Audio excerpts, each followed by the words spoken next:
Hello, all, and welcome to the Movie Bears podcast. I'm Brad Harris, and each week I'm joined by some of my favorite husky, hairy, huggable homos to talk about something near and dear to our hearts, that, of course, being the world of film. There's so many movies coming out all the time. We can't talk about all the movies we want to talk about, but we're damn sure going to try and get at least a couple in this week. We're going to be reviewing Disney's Aladdin, a remake of the 90s era Disney Renaissance animated film with the same name. We're also going to be discussing Brightburn, sort of the story of what if Superboy came to Earth and was evil instead of wholesome and sweet. So 2 big movies to talk about this week. I'm excited. I'm pretty sure my co-hosts are excited, but let's check in and find out. Jim Pugliafico is with us. Hey, babe, welcome. And are you pumped to talk about these films?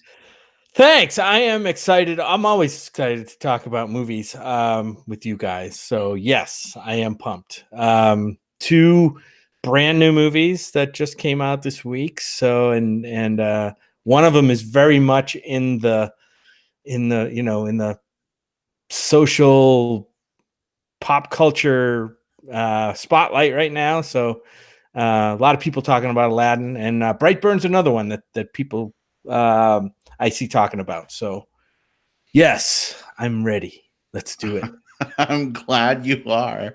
Will Lindis is here with us as well. Welcome, Will. How about you? Are you excited to talk about these films? Yeah, Brad, you ain't never heard a show like this. I'm excited about this really neat combination of films. We're getting to see Disney's Aladdin, which is a remake of Disney's Aladdin, and we're getting to see Superman just doing all of the batshit crazy horrific stuff that we've always, comic nerds will kind of joke about, like, oh, what if he did this? You could do these terrible things. We get to talk about those tonight. So as a child who grew up in the 90s and enjoyed like Aladdin when it came on, and as a comic book fan, boy, these are right up my alley. Well, it seems like you're not the only one, Will. We've got a bunch of people already hopping into the live chat with us here as well. Looks like we've got Simon. Hey, Simon.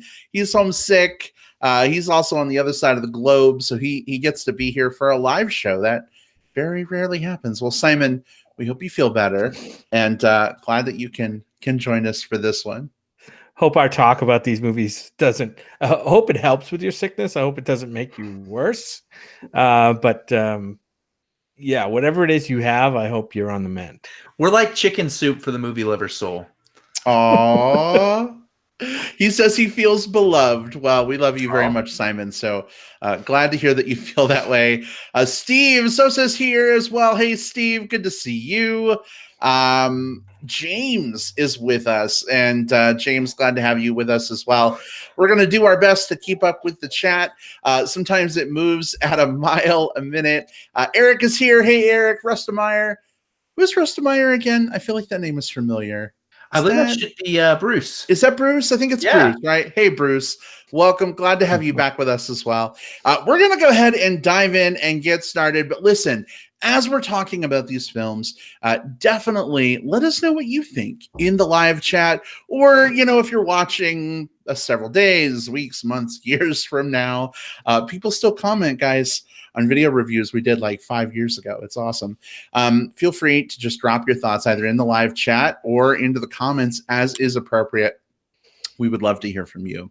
But Jim, Will, are you ready to get our Aladdin on? Yeah, let's carpet and ride. Let's get on the carpet. Is this where we play Magic Carpet Ride instead of a whole new world to subvert expectations? Now that you've said it, it's officially okay. We'll see what Jim comes up with when he works his editing magic. But maybe there's a mashup somewhere. Maybe. Or maybe you could make a mashup somehow. You're a musical guy. Maybe. Ooh. I know. Why don't you get like Mencken involved? Maybe he could make that work, Jim. You mean like Aladdin 2019 should have? Oh, never mind. Are you talking friend of the show, Alan Mencken, doing us a favor? Oh, Jim, that was That was sorry, savage. I might have tipped my hand a little there. You Sorry. might have tipped your hand a little bit. Yeah. Maybe just a skosh. Just a little bit. Shit. Yeah. All right. So this is going to be that type of show is what I'm getting. Oh, All goodness. Right. Well, listen, before we dive in earnest, just a quick spoiler plate warning. We're going to be talking about both Aladdin and Brightburn, spoiler-free for probably the first 10 or 15 minutes of the discussion for each segment. So if you haven't seen the film yet, no worries. We'll give you our thoughts. If they're helpful in some way, please feel free to hang around and catch our pre-spoiler thoughts. And then we'll give plenty of spoiler warnings before we do dive into that full-on review. You can come back in 15 minutes, catch the next movie or plugs, whatever.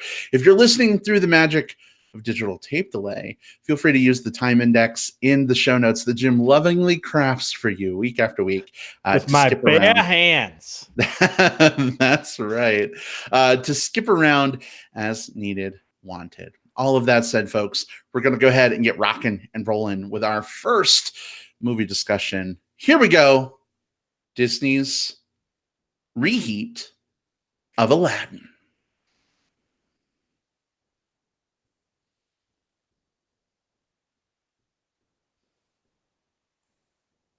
All right. So, Jim, why don't you go ahead and kick things off for us? Tell us a little bit about the setup for this movie, what it's about. I'm sure most people know anyway. But, is it worth seeing in theaters, waiting for rental, skipping entirely? Also, because you're a parent and you were a parent when the original film came out. Yeah. I'm curious to hear about, I don't know, what was it like? Maybe seeing this movie with your kid when she was young compared to going to see this movie however many years later. What do you think? Yeah. So here we are. Let me see, 27 years after Disney released the original cell animated version of Aladdin that we've known up till now. That became a huge beloved movie back in what was it, 1992? My daughter was like 3 or 4 years old. So that's how I came into this movie. And many of you, I suspect, will be maybe on a different, came at it from a different level. Maybe you were children when this movie even came out. And so that's kind of a different avenue toward this movie. So here we are later, and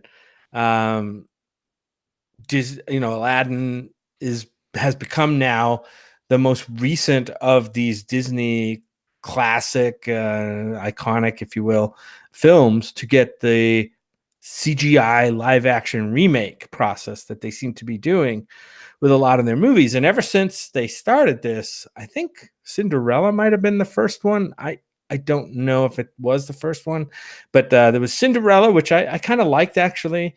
Jungle Book, which was okay. That was a few years ago already. I'm starting to get a little worn down by this, this approach from Disney. Really conflicted about the path that Disney is on with these, especially since Dumbo earlier this year, which we talked about on the show, and now Aladdin. Before I go too far though, let me read the synopsis for the movie. I think we all kind of know the general synopsis, but I'm just going to read what IMDb has for Aladdin. It says, a kind-hearted street urchin and a power-hungry grand vizier vie for a magic lamp that has the power to make their deepest wishes come true. This one is directed by Guy Ritchie. Also stars Will Smith, bunch of folks, some you may know. Besides Will Smith, of course, he's Will Smith plays the genie. Mina Masood plays Aladdin, and Naomi Scott plays Jasmine. And we can read down the rest of the list of the characters. So as I said, I'm beginning to become disenchanted with these Disney live action remakes, and I'm sorry to say that Aladdin kind of deepens my concern for the path that Disney is on with these movies. And I've seen a lot of comments in the last few days about this Aladdin, many of which are very glowing. A lot of friends love this movie. They love this remake. And there may be a lot to like in this movie. There's some to like in this movie that I really enjoyed. It wasn't all bad. It's a fine, I'm sure it's a fine movie. I think people are going to enjoy it. For me, it didn't really wet my whistle. My main issue with this movie is that it did not improve on the original in one single aspect that I can think of. And that's the issue. And if you're going to do a remake and for other reasons other than to make more money, and at least for me, you've got to bring something better. You got to bring something not just new, but you got to complement the original one and maybe add to it a little bit. The things they did add in this movie, I don't think landed very well. I don't think they rose to the level of the original material. There's a new song in here that I think is would be a B-side cut from another Disney movie, and we'll talk about that a little bit. I think there's some things they did with some characters toward the end, and we'll get to that in spoilers, where I don't think worked as well as Disney thought. I think they were trying to do something good, and I think they ended up doing something not so good in the process.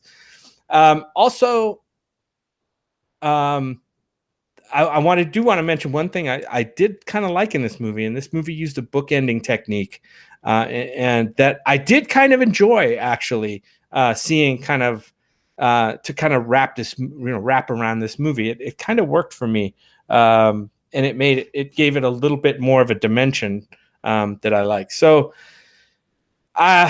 not a winner for me in general. We'll talk about the details when we get into spoilers. I will say that I know there was a lot of talk about when the trailers came out, when they saw Will Smith, in his big blue, buff body. People were very, very anxious, I'll say, about the movie. I will say that, I thought Will Smith was pretty good in this movie. I have some quibbles, but I think he wasn't the worst thing about this movie for me. So there you go. I would say, I don't think people have to rush out and see this movie. This is if you want to wait for it and as a curiosity and see what it is, great. Or if you're a Disney file and you have to see everything that Disney does, I guess you're going to see this anyway. But I don't think it's worth the money. I think you should just watch the original if you have it on Blu-ray or DVD or VHS or whatever, because it's very hard to find right now. Wow. Jim, I do believe that is the longest I've ever heard you talk about a movie to start off. 8 minutes. Sorry. I probably took up half the time we have to talk about. Don't be sorry. I think it speaks to sort of what a lot of people are maybe feeling about this film. I'm not going to tip my hat yet because it's not my turn, but I think you bring up a lot of points that I've been seeing on social media quite a bit. So clearly you have opinions, and I can't wait to get to spoilers and hear more about them. But for more opinions, let's turn to Will Lindis. Will, what did you think about Disney's Aladdin? I kind of by definition am not a big fan of these remakes. I think they always feel a lot more miss than hit with me, because I think a normal remake is allowed to try out some new ideas, discard some things that didn't work, just sort of carve their own path while staying within a specific narrative framework. Whereas these Disney remakes of Disney properties, they're also beholden to preserving the brand as presented. So in other words, we can't necessarily see what a new Genie might look like. We have to see what a new version of Robin Williams's Genie looks like. And that's one of the things that all of these Disney movies are going to have a problem with. And going into this, following a series of really terrible trailers, some really questionable song releases, the way they rolled things out, I was not feeling this one. I will say that I walked out of this one a little more positive than I was expecting. That is not going to be a glowing praise at all. But I'm not going to damn this one either, because the areas where it doesn't work are when it feels like it's anchored by the past. There's some spots where Will Smith's Genie is kind of forced to do these rapid fire jokes that look obviously designed to be like riffs off of like what Robin Williams did. That's not his style of humor. That is not his style of humor. There's even some lines in some of the songs, like in the Friend Like Me, he does the "You Big Nabob," and he just sort of glosses over kind of like the inflection needed to like sell that line. So it feels like such a throwaway that the writers just didn't want to write out of the song.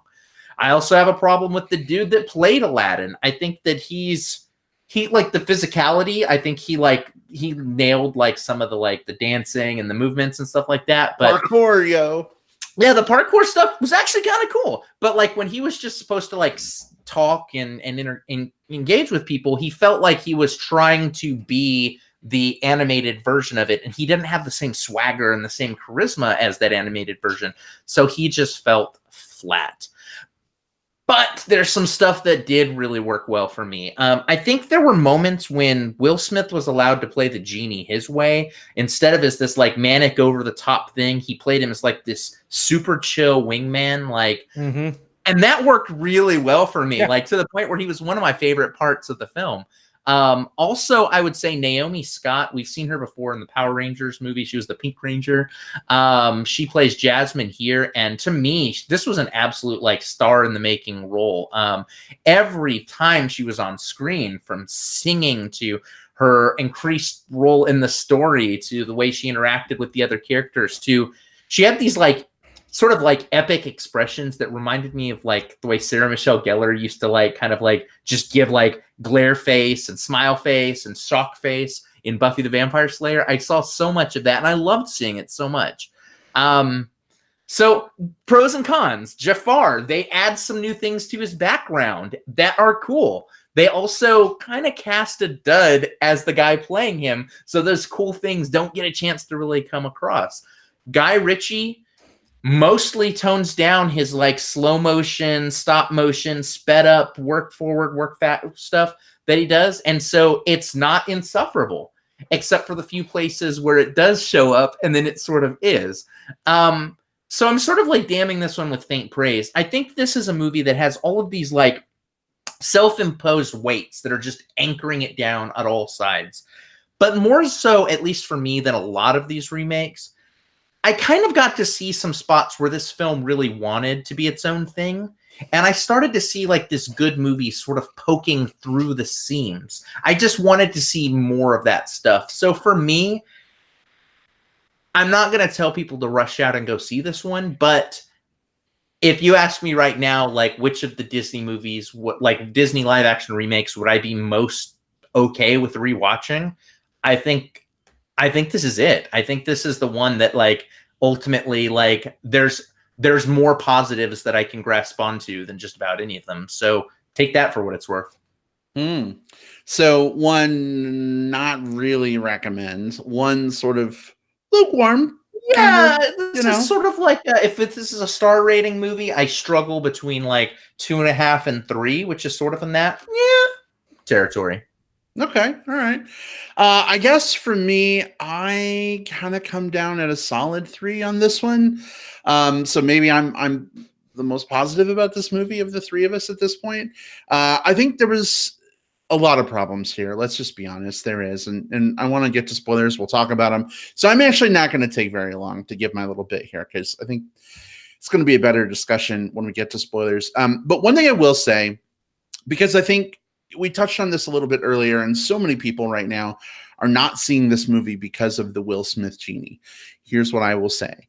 It takes about 15 minutes of Will Smith being the genie for Will Smith to be the genie. Right.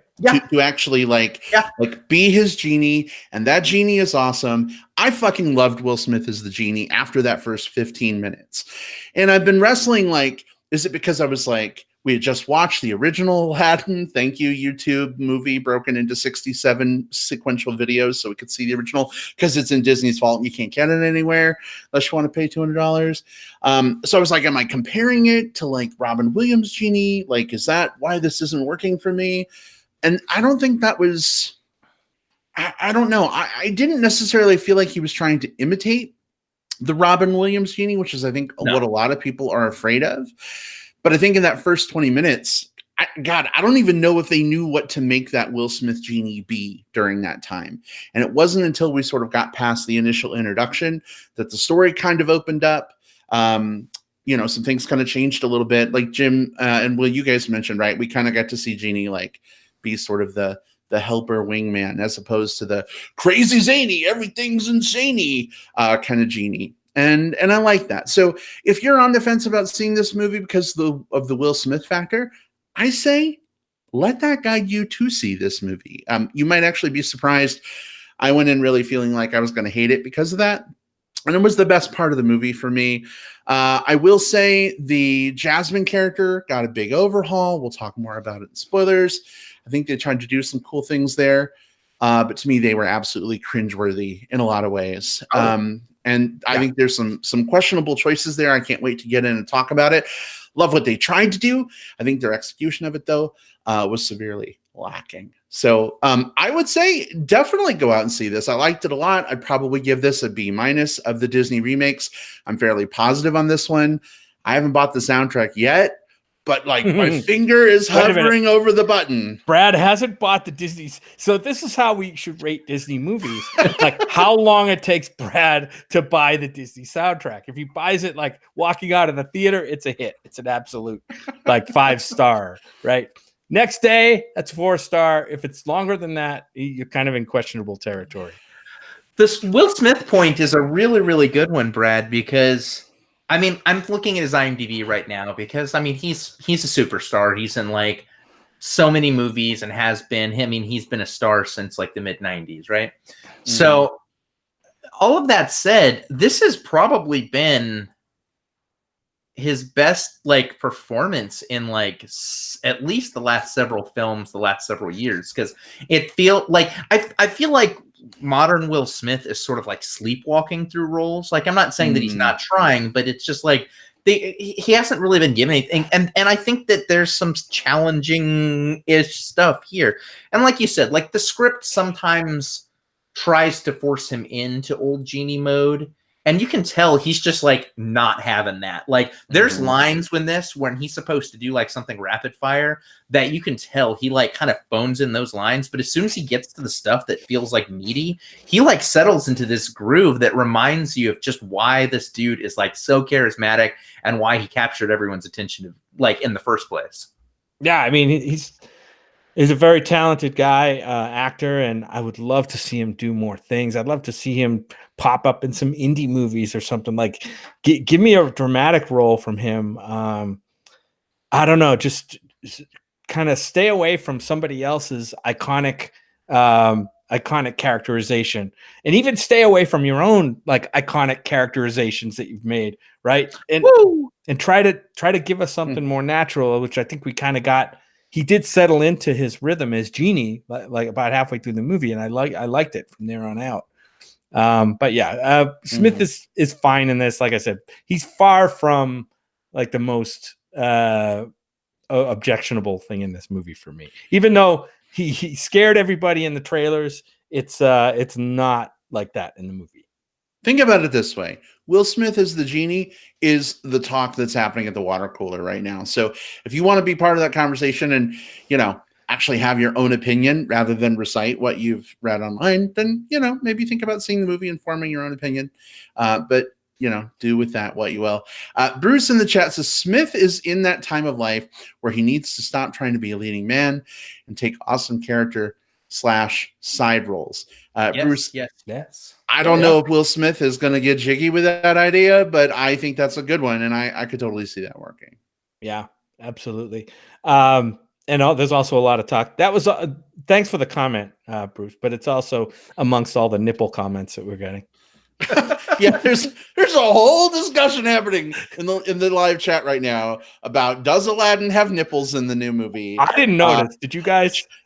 Should we have nipples or not? I think like the vests are like that he wears is like bigger and not as open. So I don't remember seeing nipples, but I also wasn't specifically looking. Will, how about you? I can speak on that because I read something from the filmmaker on it actually, where they tried to very consciously, like, for better or for worse, however you want to take this, like these are characters who their costuming then translates over into like live actors walking around Disney parks and running up and hugging kids and stuff like that. So they thought about this when they were doing this, like, can we do something like, can we still preserve the look and the feel of the culture and the characters while also like putting some clothes beneath the vest and covering like slightly desexualizing the characters, by covering up the midriff, covering up the nipples.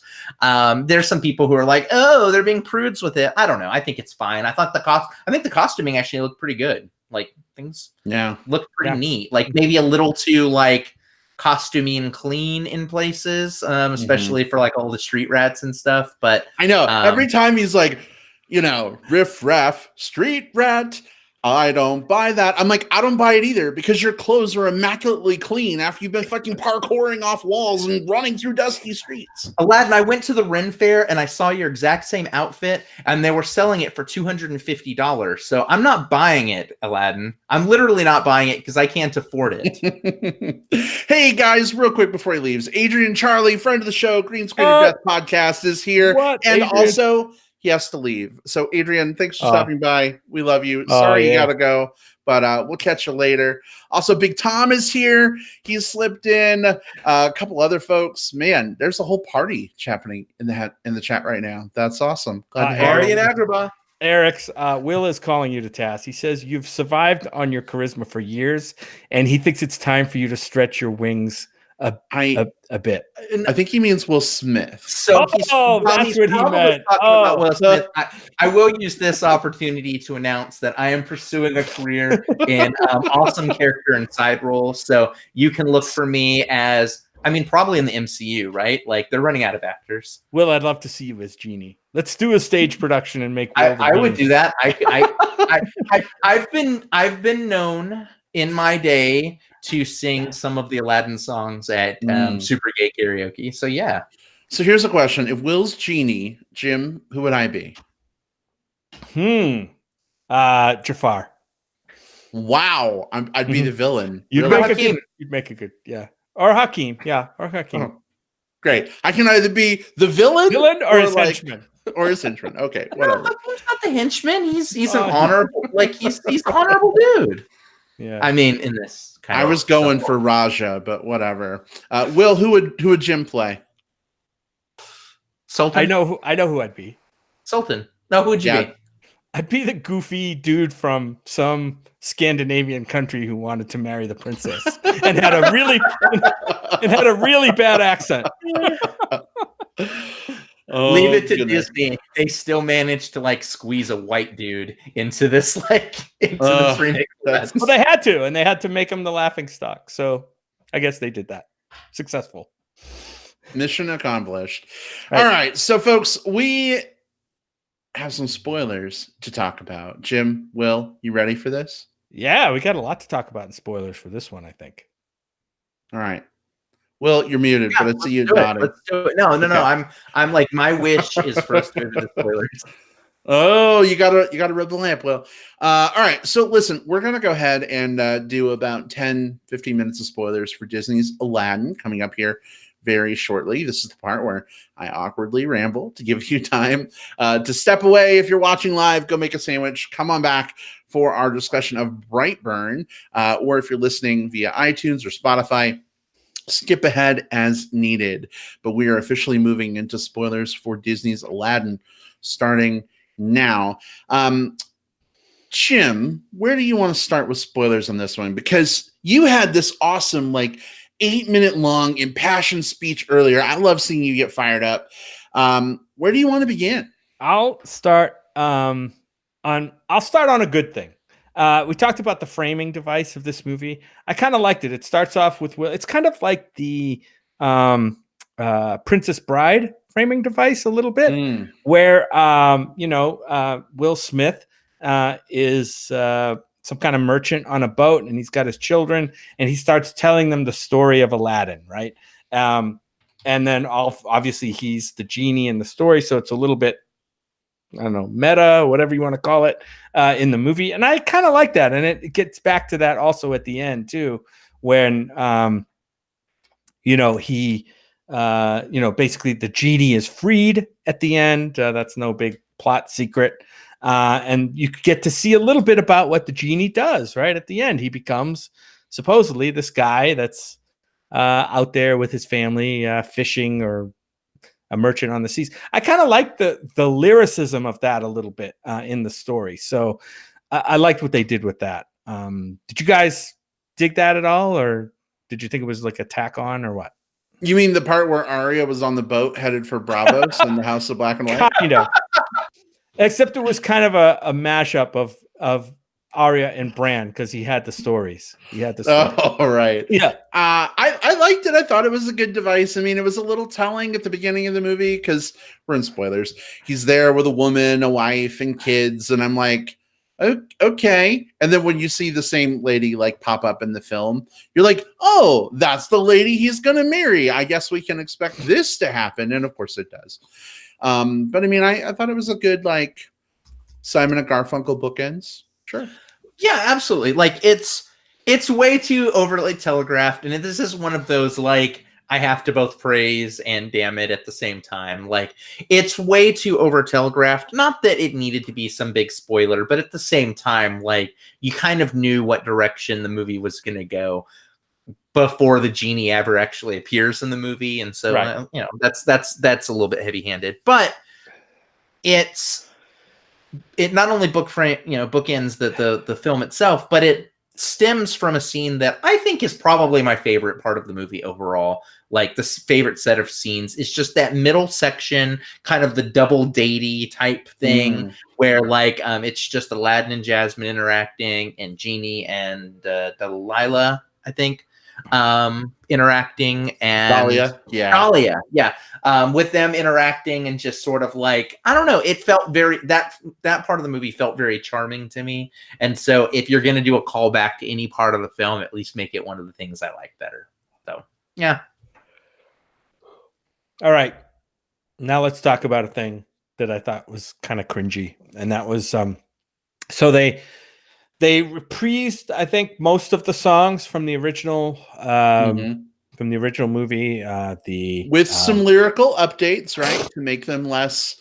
I guess there were some lyrical tweaks to make it less problematic. I guess I think in the original song they mentioned the word, how the people on the streets were considered barbarians or something like that, and I think they changed that wording.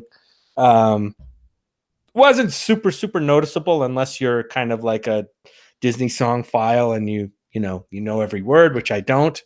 And I thought that for the most part, the songs, again, this is one of those things where you're going to remake a movie, you bring something new to it. I thought the existing songs that they brought over were fine, but I don't think they were as good or better than the originals. And that's hard to do. It's kind of like this thing where sometimes Brad creates these playlists on his device for like different kinds of genres of music. And they start off great because you seed them with songs that right? And then before you know it, it's playing some shitty like version of a song that isn't quite the original, but it like approximates the original, and I can immediately sniff that out, and I'm like, you got to change that. And that's what a lot of these songs felt like. They added a new song. They gave Jasmine her own song, because in the original movie she didn't. She's a girl, right? They didn't give her song, and so I mean, Aladdin got a want song, but Jasmine didn't get a want song in the original movie. So they gave her kind of it wasn't really a want song, but they gave her a defining song, I guess. Unfortunately, it felt like one of those songs they discarded when they were making Frozen. Like I thought it was an obvious ripoff of the style and of like Let It Go. I mean, it was almost the same song, just kind of a knockoff. Like, well, you could almost in your mind see some studio executive saying, you know what? We had a fucking giant hit with Let It Go. You need to make a Let It Go in this movie. And that's what it felt like to me. It was just so obvious. I'm not saying it was a terrible song, but it wasn't, I don't know. First of all, it didn't fit in the style of the other songs in the movie. I think the other thing was, give us a modern song. And that's what they tried to do. It just, I don't know. It didn't work for me. You got Mileage May Vary. What did you guys think? I like the message of the song. Like I like the like female empowerment thing. I like that Disney's kind of trying to like make things more inclusive.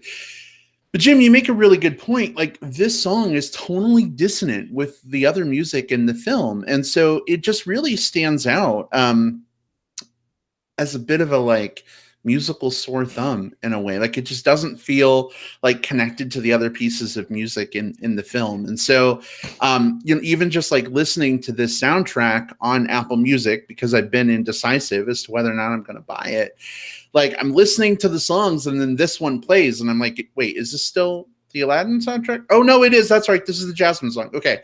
But it just sounds so like incongruent with the other songs. So I definitely see where you're coming from there, even though the message was good for me. It's like a puzzle piece that like I don't know, it just doesn't like push down into place. For me, mileage does vary because for this entire soundtrack was a lot of really bad arrangements of songs. Like I didn't mind like the lyric changes. I think some of the lyric changes made sense, and I didn't mind a lot of the performances and stuff like that. But there were some things in the actual arrangements, like just kind of the melodies and the way the songs underneath the lyrics are structured, that felt just like, and maybe it's because I'm comparing them to the original, maybe it's not, but they just didn't feel like as good. And yeah, that's a problem. Like bad covers. Yeah. Whereas there are two that I actually really, really enjoyed. I did enjoy A Whole New World. I think that you know, that worked. And my favorite song on the soundtrack, I think the one that just like most nailed it for me, is Speechless by Jasmine and Naomi Scott. Like that's the one where I go back and I think about this. I think about like, God, I want to listen to that song again. Because it fits the story very, very well. It adds some extra things to this character that she didn't have before. And I think that it's the best performed song on the soundtrack. Like Naomi Scott has this like just this powerhouse vocal, and she really gets to belt it out there. And so for me, Speechless is like the slam dunk. I won't go back and listen to like Friend Like Me or you know, Arabian Nights. You know, I'll probably listen to Whole New World, but I think Whole New World and Speechless are the ones that I may not buy the soundtrack, but I might like revisit those two. That's kind of where I'm at. I mean, it's good that a song like that, when it gets put in a movie, the benefit that it has, I think, is that it doesn't get compared to a previous version of the same song, like A Whole New World, or you know, the Prince Ali song or whatever. It creates its own thing. The problem with me is that thing was a thing that I saw in another movie, and it was like, oh really, you gotta, you know, cover that again. And yeah, I get you know, she was speechless, she wants to have a voice. I get all that. As a matter of fact, the song was kind of split into two parts. She sang one verse of it early in the movie. And then later on she gets to do the full version. And I'm like, all right, we got the first part of it, and I'm like, oh, that's kind of cool. And then they went to it again, and I'm like, oh, here we go again. It just didn't resonate with me the way I would have wished. The thing that I think resonated with me the least in this movie was, unfortunately, Aladdin himself. And I mentioned this in the pre-section, but I would, if I could remake this movie, I would just call it Jasmine. She was like Jasmine and the genie, and also there's this other dude. Like the guy that's playing Aladdin, I don't necessarily know that it's his fault, but I think Mena Masad, like, he just doesn't have this. He's trying to like exactly mimic the way the character appeared in the animated movie, more so than any of the other actors who I think try to find their own thing. I think he's trying to just play Aladdin as Aladdin's appeared, and he doesn't have that same energy. He doesn't have that swagger. He doesn't have that same. And so whenever he's in those scenes where he just has to be like cocky street rat, it instead feels like the summer stock version of Aladdin, as opposed to like the big screen presentation. He would be perfectly fine on the kind of the B shift at the Disney Live, you know, like when you go to Disney parks and you see the live one, he would be perfectly fine as like kind of the understudy role for that. But he just did not carry a movie for me. And very fortunately, we have Will Smith and Naomi Scott here to sort of like do some of that heavy lifting. Part of the problem, it seems to me, is like they're restructuring the whole thing, right, to sort of make up for past mistakes with Aladdin, I guess. And I love that Jasmine has such a much more expanded role here. I think they try and do some really cool things, but like at the end of the day, like Aladdin's role in the story, you know, is a little bit diminished. You've got this big Will Smith character, larger than life, literally genie. You've got the female empowerment thing going on. You've got this like would-be larger than life Jafar villain who's really not so much. But then you have like Aladdin, the guy who like has a monkey and tries to say clever things. Like it just doesn't feel like, you know, if there are 4 pillars of this film, it doesn't feel like he's sort of at the same level with those other pillars. And so I think it's compounded by the fact that I don't know if they just weren't sure what to do with him, or his acting wasn't so great, or the direction wasn't so great. I mean, I don't know, but for a film named after Aladdin, I just didn't feel like Aladdin was really the strongest part here. And yeah, Will, go ahead. I see.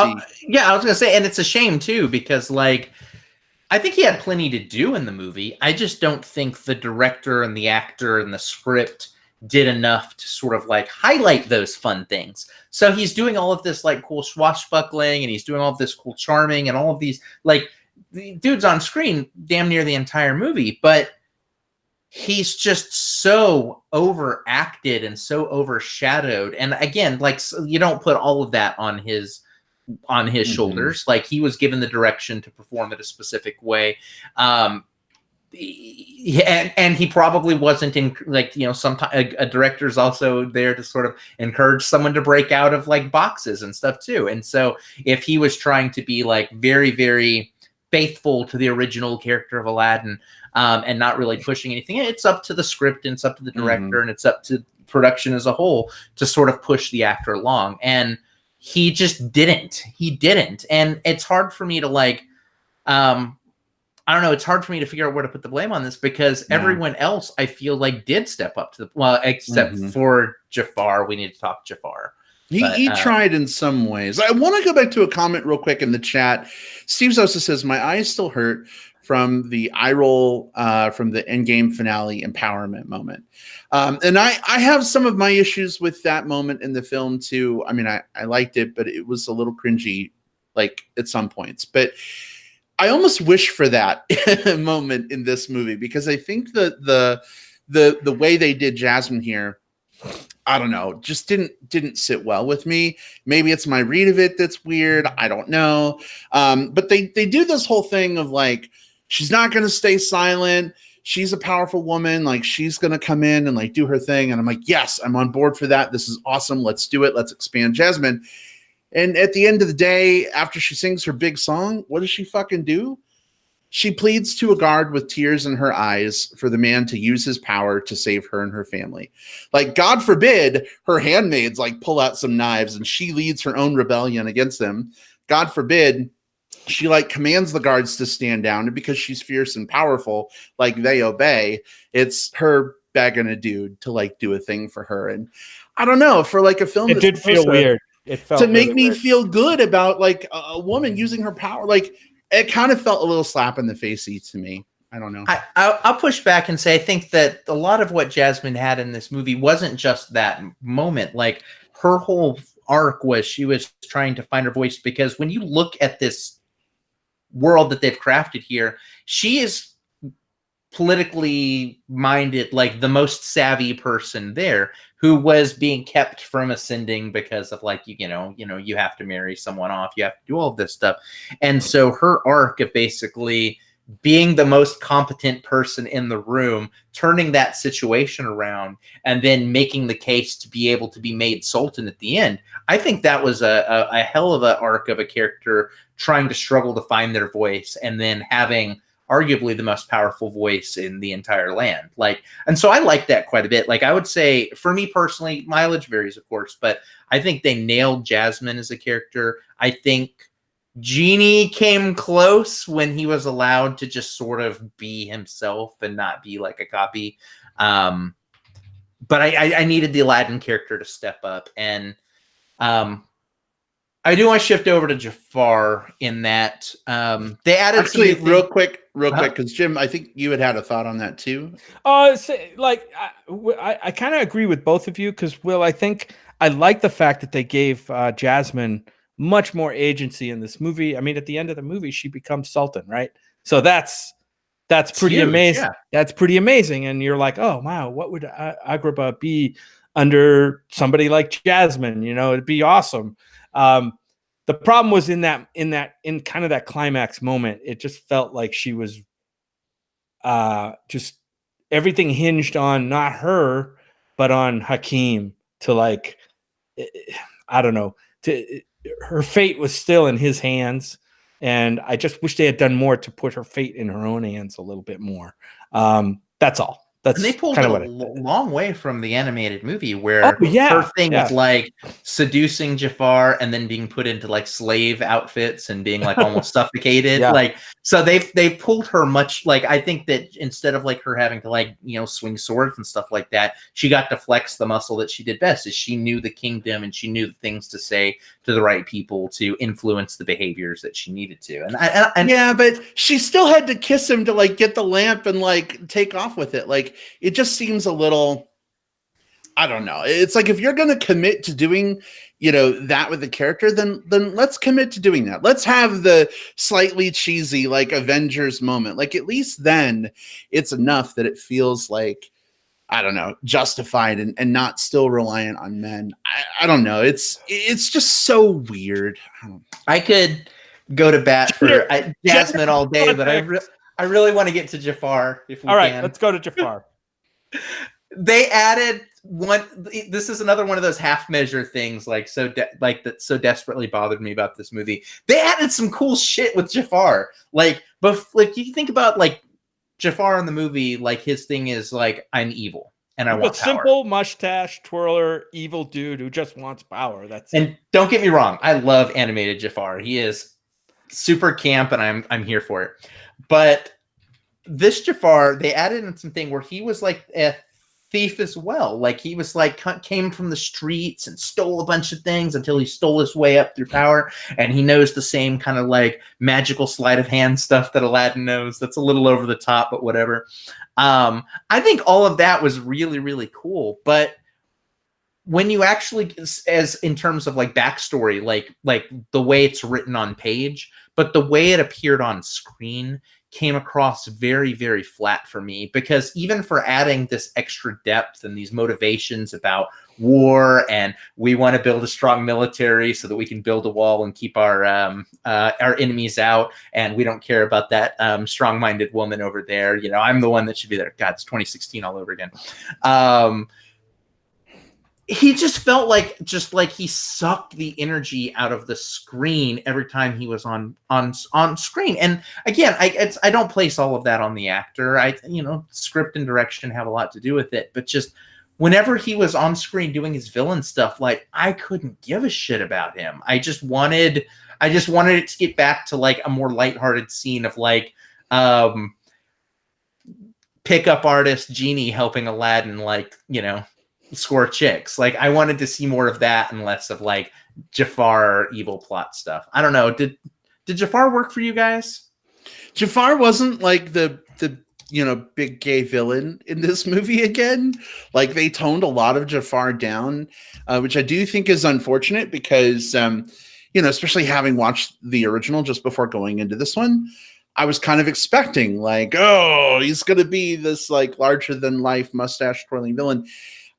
I feel like they tried to make him a more realistic villain in some ways. Like, in the whole thing with like Iago is just a real parrot now. He wasn't like a Gilbert Gottfried, like super sentient animal.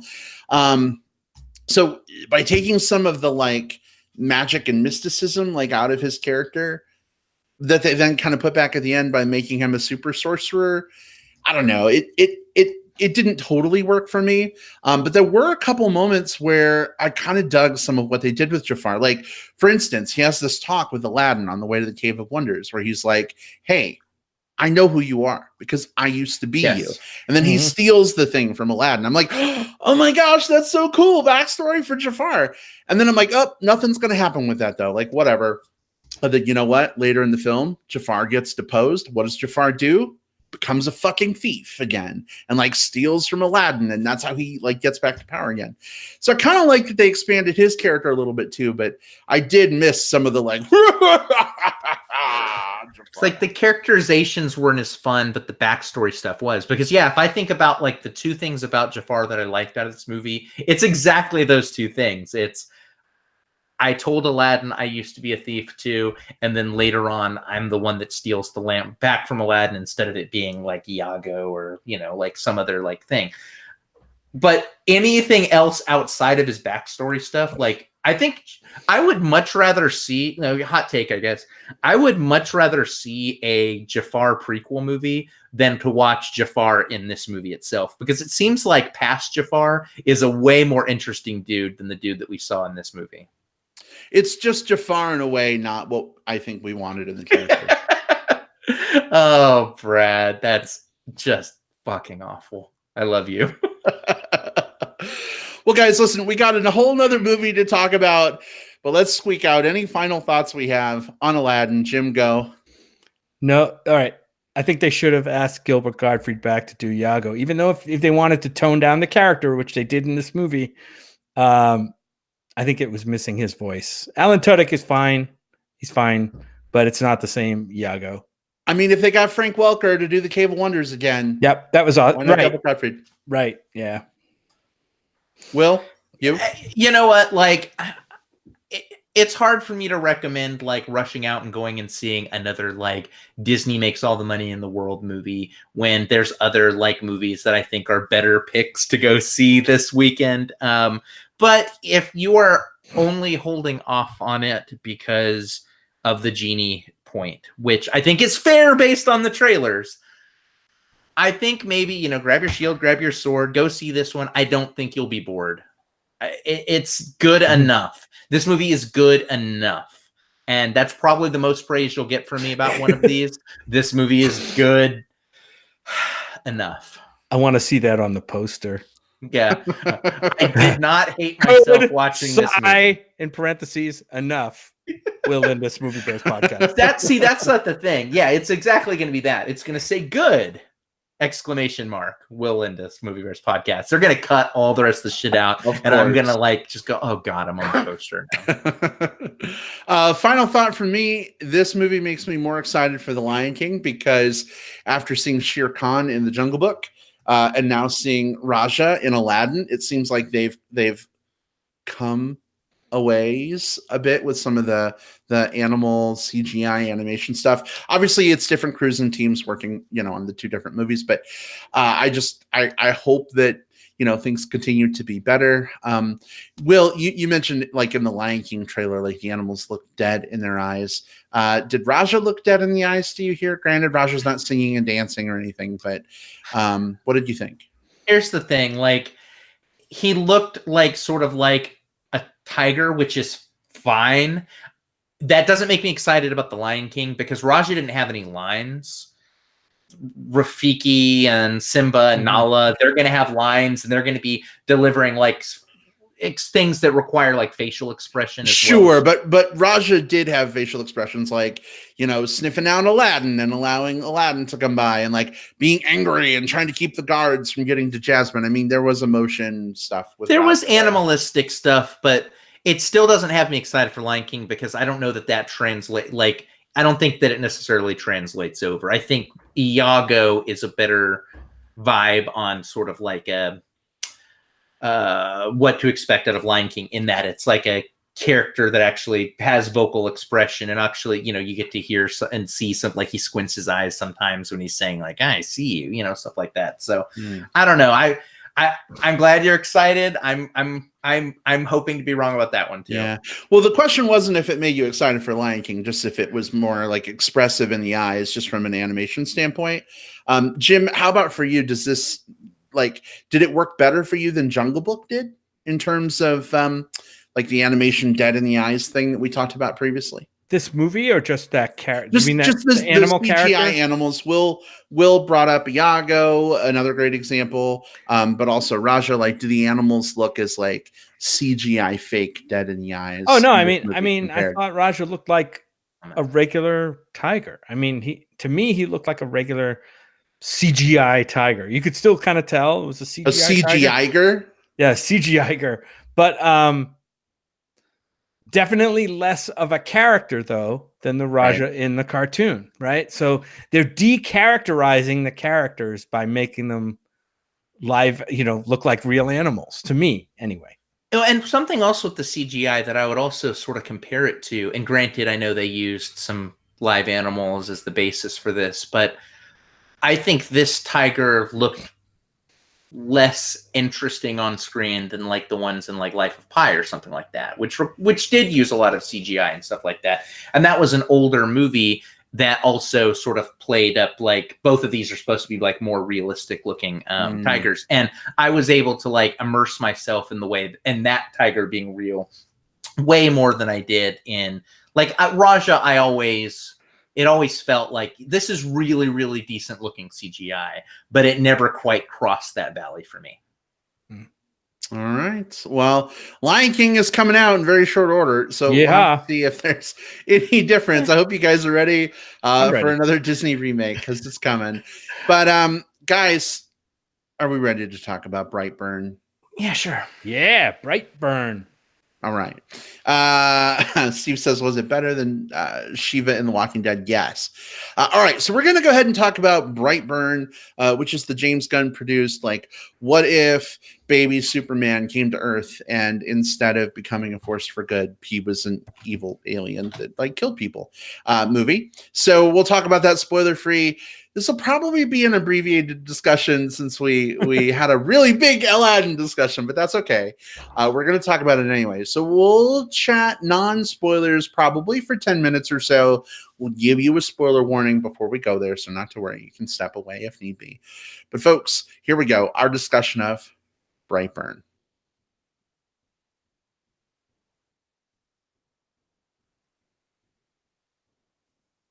All right. So, Will, as our resident comic expert, I feel like it's only fitting that you kind of kick this conversation off. I know you're familiar with the Superman mythos. I know you're very familiar with James Gunn and, blah, blah, blah, blah. So set this up for us. What is this movie about? What did you think? Is it worth seeing in theaters, waiting for rental, skipping entirely? What are your thoughts, Will Lindis? What if a child from another world crash-landed on Earth, but instead of becoming a hero to mankind, he proved to be something far more sinister? So it's Superman, but he's evil. This is a movie that was produced by James Gunn. If you've heard Guardians of the Galaxy guy, James Gunn, and he has a background in horror. Now, his name is all over like the poster and the marketing for this, although he is much more in the producer role for this. This is actually written by two other Gunns. Brian and Mark Gunn are the scriptwriters for this. And the director is David Yarovesky. This is his second feature film behind The Hive, which is this I hated it horror movie from a few years back. Just like it was a great idea, but just executed like ridiculously poorly. And I think that some of that bleeds over here into this movie, and that this is an incredible concept, not necessarily a wholly original one. Even the DC comics themselves have explored this between alternate reality from different Earth Supermans, or even like Superman Red Sun, which explored like what would have happened if Superman landed in like Russia instead of Kansas. Like, so this idea of how Superman was raised and how this type of character would evolve in different circumstances it's not necessarily new, but exploring it as a straight up horror film, which is what this film is pretty novel for the screen, and I was on board for it. And I think this is a film that while I mostly liked it, I needed probably a little bit more runtime, because there were some ideas that were not fully fleshed out, or there were some scenes that sort of rushed to get to the next thing, so that as some of the stakes escalate, I feel like they escalated a little bit too abruptly for my tastes personally. You do have some pretty neat things in here. You have the main couple, the Ma and Pa Kent, and mind you, this is not actually Superman. In this one, they're Tori and Kyle Breyer raising Brandon Breyer, who is the Superman of this world.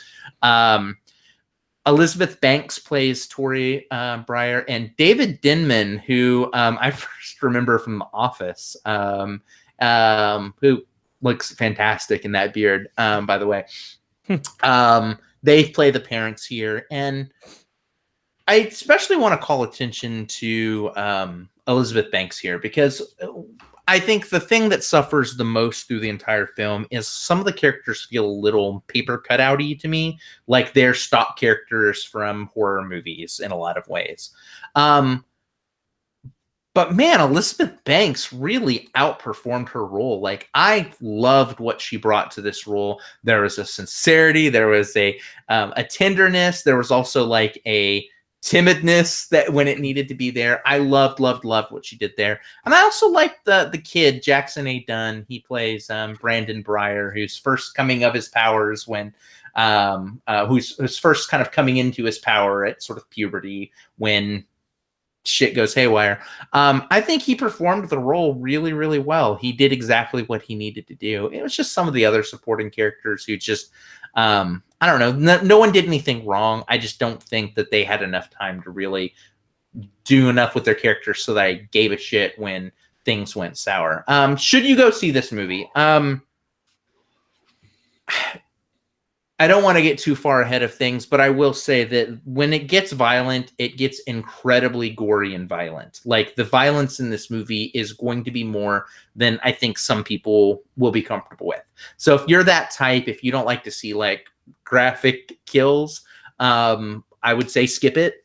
If the concept intrigues you, if you like horror movies, if you like comic book movies, if you kind of want to see a combination of the two, I think Brightburn is pretty decent. It's not exemplary, and it sucks for me to say that because I wanted it to be exemplary, but it's still good enough. Good enough. That's the word of the podcast. Good enough. It's enjoyable enough, and so especially for a hardcore horror fan, I think it's worth the time.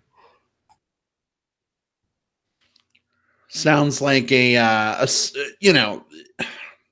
recommendation in a special case, I guess, right? Yeah. Not all movies are going to be for all people. Yeah, and I think that's a really good way of putting that, because I think, just looking through social media, friends of mine that like were really excited for this movie went to see it, and like it was more graphic, I think, than they thought it was going to be. And so they were like, I got sick in the theater. And I'm like, I'm sorry, but it's like a graphic novel, but they didn't appreciate that joke either. It's okay. Don't laugh. But I enjoyed it. It definitely was more gory than I thought it would be too. Just based on the trailer, I figured, like laser beams and super strength and super speed and flight, like the kills and stuff would just be quick. There'd be blood, obviously, but like I did not expect the level of stuff we got. It was crazy. But it also, I think, underscored for me, and I think this is maybe the reason they did it this way, what a fucking nightmare it would be if little baby Krypton landed on Earth, and even, with growing up with wonderful, loving parents like Tori and, the dad. And, if the ship were like, I don't know, like influencing him somehow and he went evil, like that would be crazy. And I've been thinking a lot about the series Smallville, which I love. It's like 20 years old at this point. So slight spoilers for Smallville, but Clark Kent comes to Earth same way as, Breyer here, like lands in a field. In Smallville, there's a message in Clark's ship from his father, Jor-El. And the message basically says, rule them with strength, my son. And so on Smallville, Clark, who grew up with Ma and Pa Kent to be humble and sweet and loving and a protector of mankind, now is trying to like reconcile that with this whole idea that like an alien race sent him to this planet to like rule the people of that planet. And thank God Clark Kent is a good guy and like is like, fuck that, I'm not going to do that. I'm going to help them, not rule them. But then in the back of my head, I'm thinking, geez, like what if that went the other way? Like, can you imagine like what would happen? Someone with all those powers. And they kind of explored that a little bit. Will, you mentioned the Red Sun plot line. Supergirl this season did a Red Daughter plot line, which right on. I have my issues with them cribbing a Superman story for a Supergirl show, but whatever. And so now I'm comparing like that with this movie, and I think this movie like knocks it out of the park, does it so much better than that. So big props to this movie and the filmmakers for like taking some risks, going all out, doing some crazy shit. I definitely recommend going out to see this film if you have a strong stomach, you like horror movies, you like the idea of what would happen if a superhero went bad. I think it's not a perfect movie, but I think it's enjoyable enough. Jim, how about for you? Yeah, I wanted more out of this movie. I think and maybe it's just me over expecting, especially when we saw it was kind of like followed the Superman, the early Superman arc or Smallville or whatever. I kind of wanted more of that part of it and less horror movie. I mean, this pretty much went straight horror movie after the first act, maybe, and the horror parts. I mean, we talked about the gore. It was really some of the kills were very unrealistic. They felt very unrealistic to me, like some of the injuries and stuff that we got to see. We'll talk a little bit, maybe more in spoilers. It just seemed like it was almost in a cartoon way over the top for the violence, while the rest of the movie was like pretty expectable, I guess, for what you expect a kid with these powers to have. But the kills themselves felt like almost like they wanted to go toward the gross out part of things, and that felt a little tonally weird to me. I also wanted to know a little bit more about the backstory and the parents, and what kind of they showed a little bit of that in. I'll just say there's flashbacks in this movie, but it felt a little bit unsatisfying for me. It kind of felt like a mashup of like, some of the aspects of Smallville, some horror movie, and something like Almanac. It felt had that kind of like. Do you guys remember the movie Almanac and kind of the powers that these kids got? Yeah, Project Almanac. Project Almanac, yeah. Wait, yeah. Did they get power? Are you thinking of Chronicle or maybe I'm thinking of Chronicle? Thinking of Chronicle. I'm thinking of Chronicle. Project Almanac was the time travel kids go to Coachella movie or whatever, right? But they were both done in the same like found footage styles. Yeah. And this wasn't really found footage, but yeah, it just kind of had that kind of feel to it. Weird things are happening. We see that going. I'm really on the fence on this movie. It didn't give me enough of the supervillain kind of background that I really wanted, the meat of that, and it really didn't give me a satisfying horror movie either. So, yeah, it did what it did. Okay, I think it's maybe good enough, but I felt like I needed more out of this movie. How many bear paws, 0 to 5, would you give this one instead of stars for bears? This is like a straight 3 for me. Straight 3. Brad, where do you feel on this one? I mean, if I could have 3 paws and then like use heat vision to saw a paw in half and stick the fallen off half bloody paw next to it, it'd be 3.5 paws. Yeah, I'm somewhere in there, 3.5, probably leaning more towards I don't know. I felt like I walked out of it at 3.5, although the more I think about it, it probably sits a little closer to a 3. The stuff that I liked, I really, really, really liked. Again, like Elizabeth Banks is just so freaking good. I wonder if this movie had cast literally anyone else in that role, if I would have been as high on it as I potentially am, because I think that she really does a lot of heavy lifting, even more so than the script requires of her. On second thought, I changed my score to 2.5, and I'll explain why in spoilers. Oh, okay.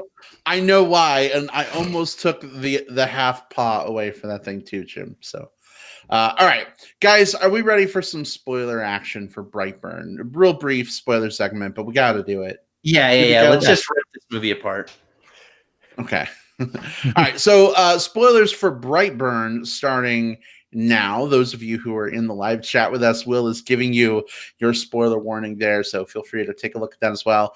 We're going to spoil the bejesus out of the plot of Brightburn. So if you want to see this film, if you don't want your virginal innocence ripped violently away from you because of our spoiler-filled review. Now's your time to step away. Here we go. Spoilers are starting now. So, Jim, I want to go back because I'm pretty sure we're aligned on this, but let's see if I'm right.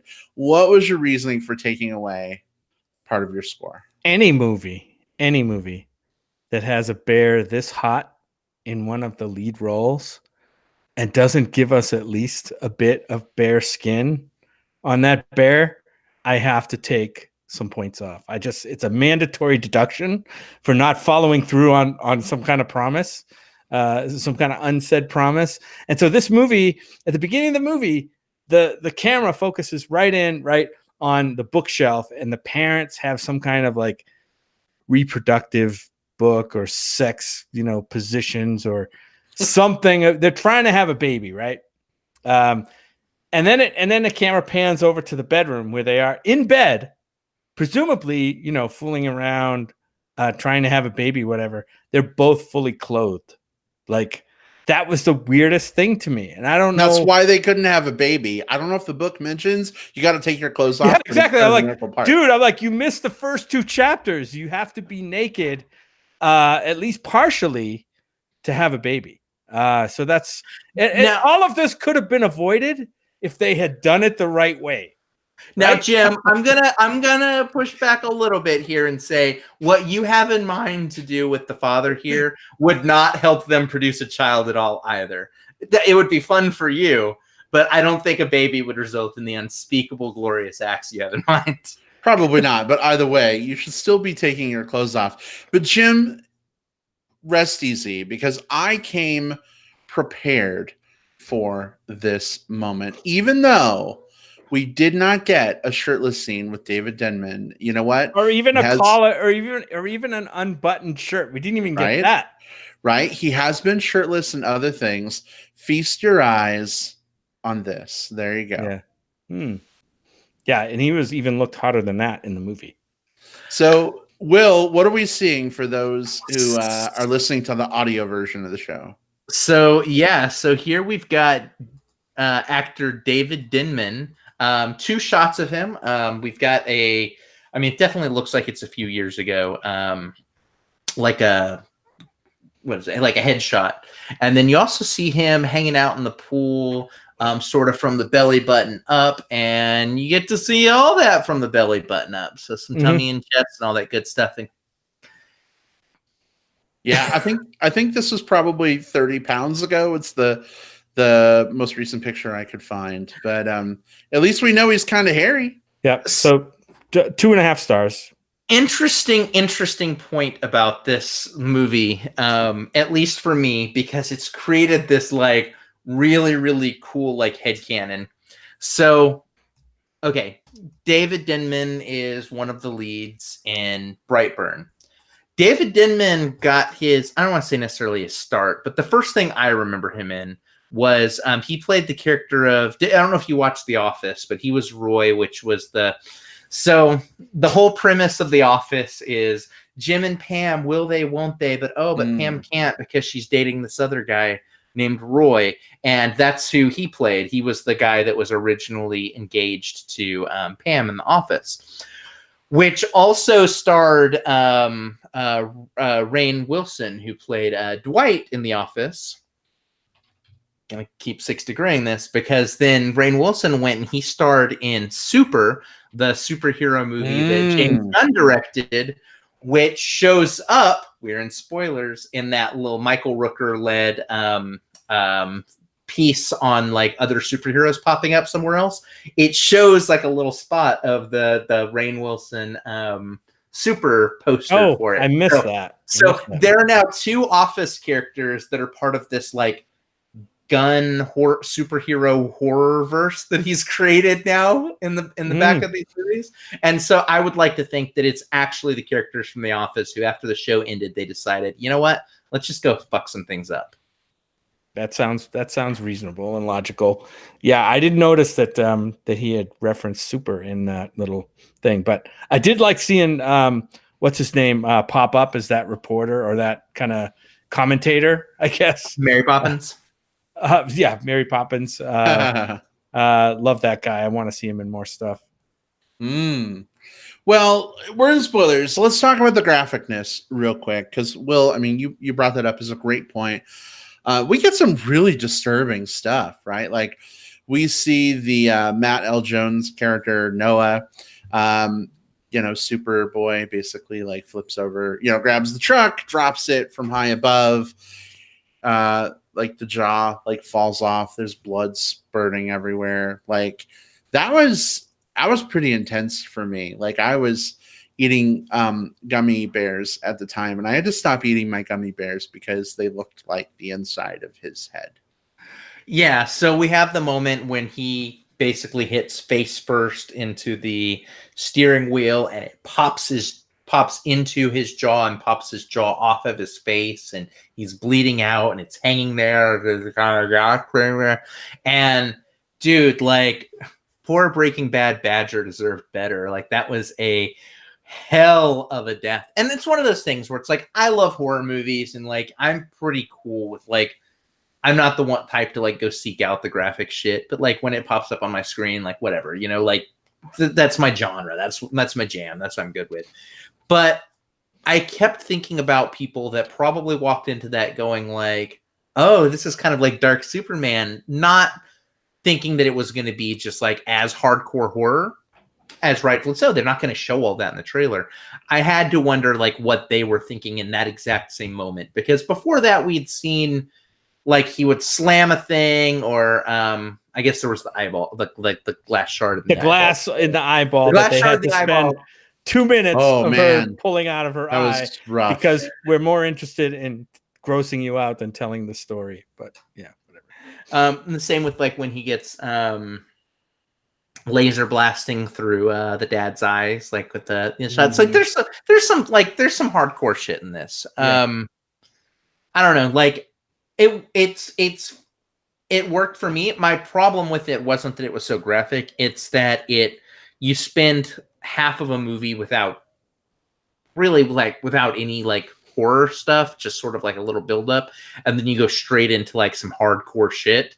And I kind of wish like if you give this movie another 10 minutes and let it ramp up a little bit more, if you change a couple things around, I think that buildup could have been more graceful and less kind of shock for shock's sake. That's kind of what I would have been hoping for. The script could have used a little work to make it more of my liking. It was just, like I said, it was just a bit of a letdown for me.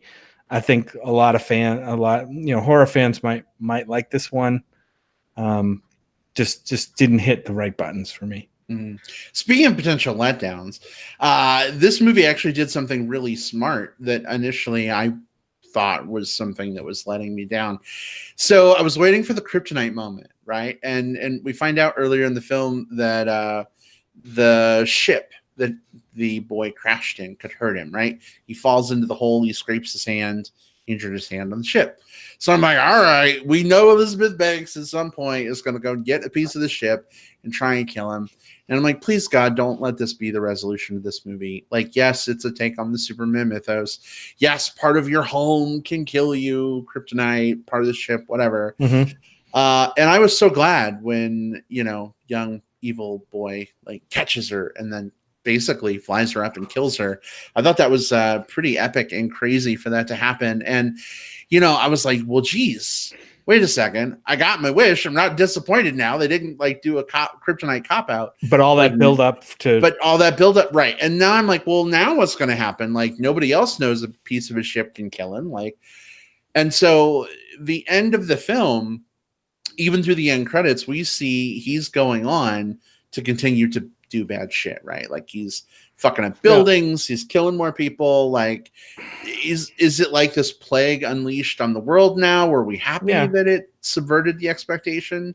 I mean, it's all the rage these days. Yeah, its ending is interesting in that, like, okay, now we have this evil force that's as far as we can tell, is nearly unstoppable, unleashed on the world. So. And we do get a little bit of an epilogue at the end of the movie, right, where all kinds of bad shit is happening. I assume from this kid, but maybe other kids. I'm not sure exactly. So all of those events that they showed there all happened in either in Brightburn, Kansas, or in other parts of Kansas, leading you to believe that he was basically like sort of radiating out from like his hometown. And so it's sort of at this cusp of like he's not overseas, he's not in New York, he's not in San Francisco. He hasn't like gone global with fucking shit up yet, but you definitely tell that like he's not like the first few things. It's like, oh, he caused this fire in Brightburn, Kansas, and oh, the character that they're calling Brightburn showed up again. Oh, and now in Topeka, this thing happened. So you could tell that he's sort of expanding a little bit out there. I want to say Brightburn 2. I want to say that in that one he goes up against like if we're gonna just kind of play into the Superman mythos, let's have him go up against like a really evil like wealthy billionaire. Or as I like to call it, like a wealthy billionaire. Or what if we subvert the expectation and make that billionaire a really great person with incredible morals? We've got a good Lex Luthor and an evil Superman. That would be the hardest like leap of logic for me to ever like clear, but I would love to see that. No, he's like a businessman, like successful businessman that just like doesn't want to be. He's like Jon Snow, like I don't want it. You know what I mean? And then Arya gets Gendry to make a special weapon out of the spaceship metal, and then she drops the knife, and you know what happens next. Ooh. Can the movie be called The Bright King? The Bright King? Or if we're keeping it like superhero too, if we want like a good wealthy billionaire, like maybe he fights Tony Stark. And this is all part of the MCU, and it's all part of the Guardians of the Galaxy because James Gunn. So I want to tell you guys, all connected. You guys were talking about Game of Thrones. While we've been podcasting, I'm drinking a golden ale co-fermented with Pinot Grigio and some type of grape juice that's called Game of Thrones for the Thrones, which I got for watching with to drink with the finale, and I just ended up leaving it in the fridge and forgetting. Wait, hold on. They didn't take the opportunity to call it a Golden Company ale? What the fuck? Well, it could have been called the Golden Company ale, but then like I would have like taken a sip of it and then just completely forgotten about it. So while we were eating, like the first like I don't know, like 3/4 of this drink just like flawless. And then like I was like trying to pour the last little bit while we were talking, and I rushed too much and spilled some, and it was still good, but it was just really messy. And so yeah, it's almost like the last, I don't know, quarter of this Game of Thrones ale was a little messier and rushed than it needed to be. Kind of like this movie. I was gonna say kind of like Game of Thrones, but yeah. Comment from Simon in the chat, and again, Simon, we hope you feel better. He says the ending feels a tad balanced between being open to a sequel. You can't see my air quotes, those of you who are just listening, but I did them. And air quotes, we don't have the budget to show the really major crap that's going to happen next. And it does make me wonder, I mean, has there been any word on a sequel for Brightburn? Do we even want a sequel for Brightburn? You know what? A sequel could be interesting in this movie. It's like I said, the movie left me wanting a little bit deeper story, and maybe if they can add some depth to the character and the story and his origin, even other than he's just some Take the world. Yeah, exactly. More than just those 3 words. Then it could get pretty interesting. It could be something that I could definitely see. There's the hooks are there for adding something more significant on, and that might be interesting. So it's all super speculative and stuff like that, but I am reading some stuff on kind of Screen Rant where like apparently everyone's just already like everyone involved with the film is sort of in that whole like, I don't know if we did a second one, maybe we do this. So it seems like they're all in sort of like the putting feelers out and see what happens mode. Personally, I kind of don't need to see more of this character because what we saw, the premise was what would happen if the Clark Kent story goes bad as a child and like what are the consequences of that? Well, we've already answered that question. So if we were to see a variation on another movie here, it would just be, oh yeah, Superman. He's another villain. Yeah. Yeah. And so I don't know that I'm necessarily interested in seeing that, because we've already explored kind of the meaty part of the premise. Now, who's to say, like, you know, I think a good script writer can make something fantastic, like can write a good script out of any premise. And so who knows? Maybe Brightburn 2 is the best movie I've ever seen. But I kind of like this as its own little standalone thing, this own little experiment of like, yeah, it's a like the Marvel What If comics. Those worked best when they were just like 1 or 2 issues and they just answered the question and got out. If there's a sequel, can we call it Too Bright, Too Burn? I don't know. Yeah. You know what's incredibly sad is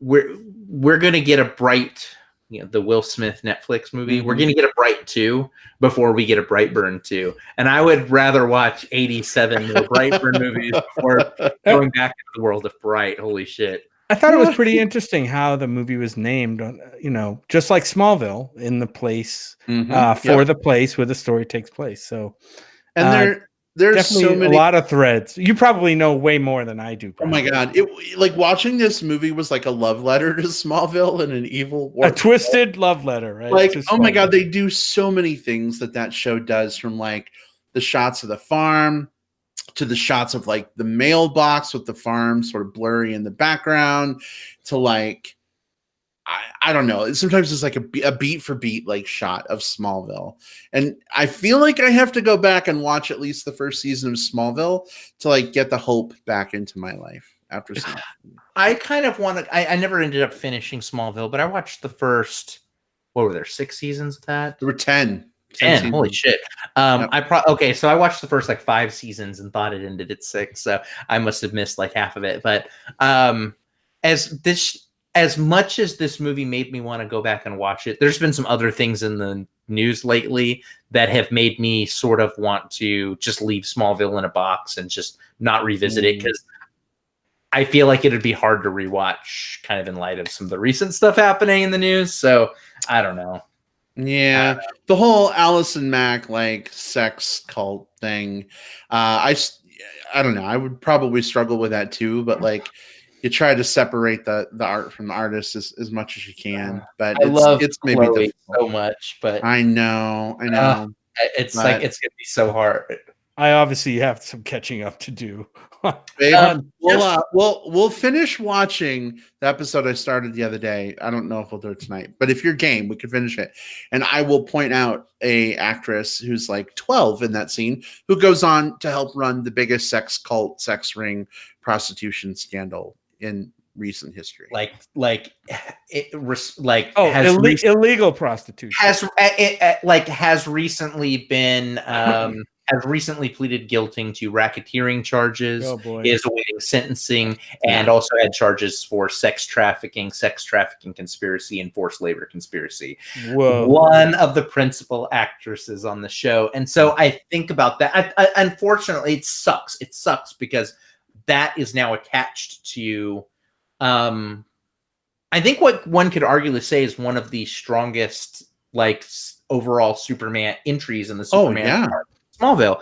And as someone who's been kind of wanting to go back and finish it and kind of revisit those early seasons, which had so much magic, it's hard to even do that knowing all of this. And that sucks. And you can't avoid it. Like, it is what it is. But I don't know if this helps at all, Will. The show did go on for 10 seasons, and that character and actress take a reduced role in like the back half of the show, appearing less and less. So, I mean, I don't know if that helps at all, but yeah, maybe you could even like, maybe I could like curate a list of episodes for you that like totally have nothing to do with her, and she's super minimal, but still gives you what you want from the series.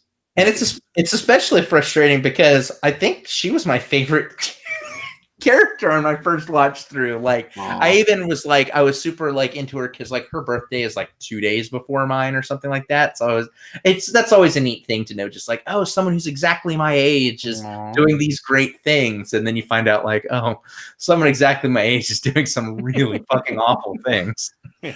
But You're that's like- not Brightburn. That's not Brightburn. Yeah.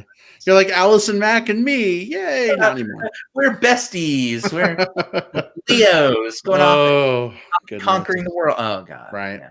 All right. Well, Brightburn, we were a little all over the place with Brightburn, but I don't know.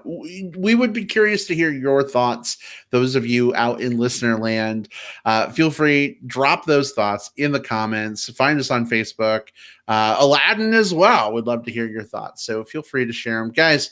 We're going to go ahead and wrap up here because we are long into tooth.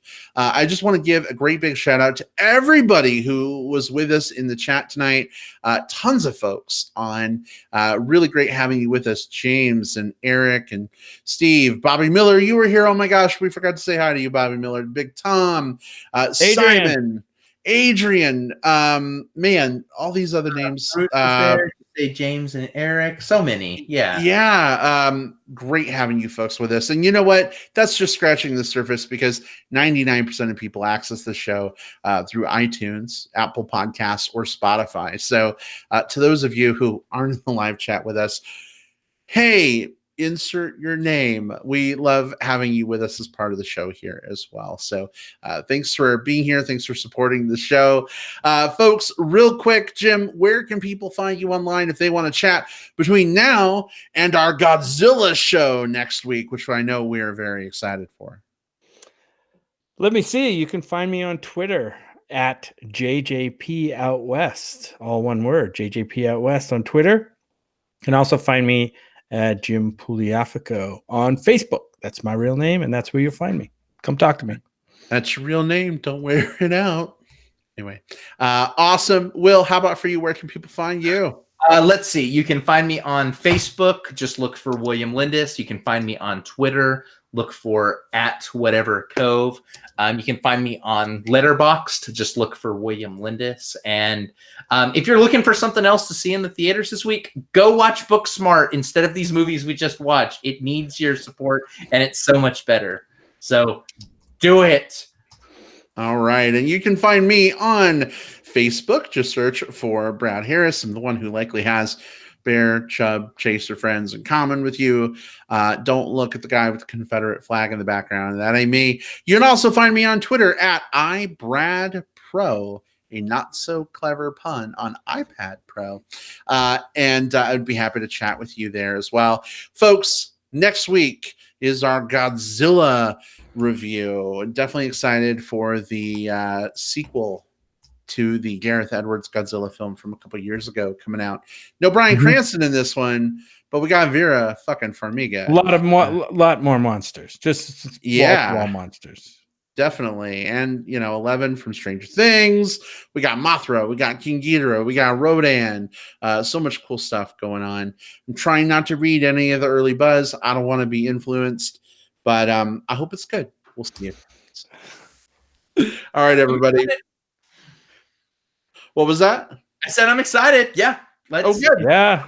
It's Godzilla. Let's let it happen. Let's have a fucking kaiju throwdown. I'm ready. All right, everybody. We'll see you next time. Goodbye, everyone. Bye. Bye. Take the world. Take the world.